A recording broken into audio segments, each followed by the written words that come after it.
De la même manière qu'on ne grandit pas en Christ étant en dehors de Christ, on ne peut pas aussi prétendre aller de l'avant en étant dans l'immaturité ou sans passer par la sagesse. Et la sagesse est l'école de la discipline. Voilà pourquoi vous allez remarquer, nous allons résumer en 4 étapes la sagesse. La première étape, bien aimé, qui nous conduit vers la sagesse, c'est dans le livre de Proverbes 3, verset 5, où nous devons nous appuyer à Dieu et non à notre intelligence. Parce que le fait de s'appuyer à Dieu, cela nous permet de dévancer un certain type de situation.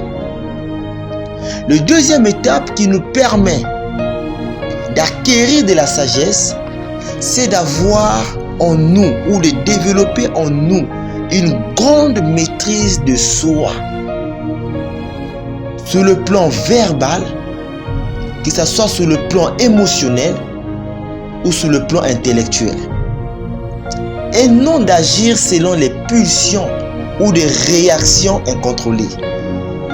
Parce que le manque de maîtrise de soi, nous véhiculons généralement mal des messages ou nous véhiculons des messages de façon inappropriée, excitant ainsi les querelles, excitant ainsi les conflits.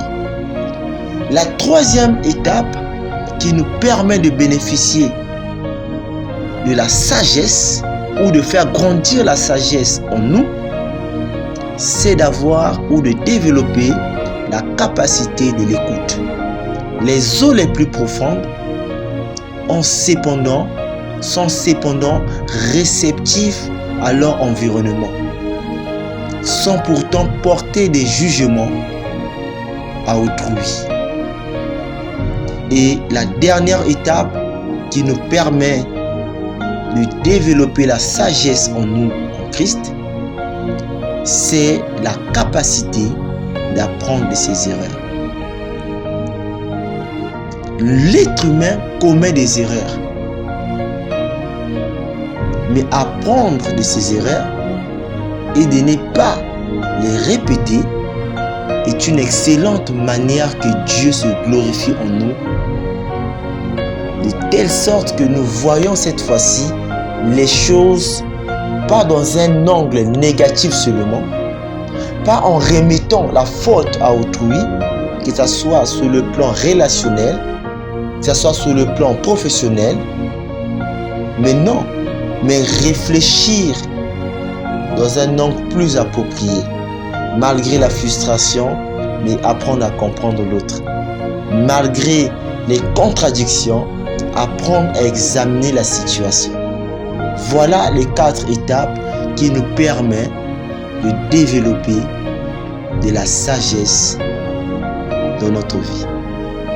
Et en appliquant cela, cela fait de nous la tête et non la queue. Moïse a commis l'erreur en tuant un Égyptien. Dieu a isolé Moïse dans le désert en l'apprenant même de la sagesse. Et c'est ce même Moïse qui revient et qui a conduit le peuple d'Israël en dehors de l'Égypte. Donc, il est tout à fait possible de grandir encore dans la sagesse ou dans la maturité. Parce que la maturité ou la sagesse n'est pas une question d'âge, mais c'est une question de mentalité.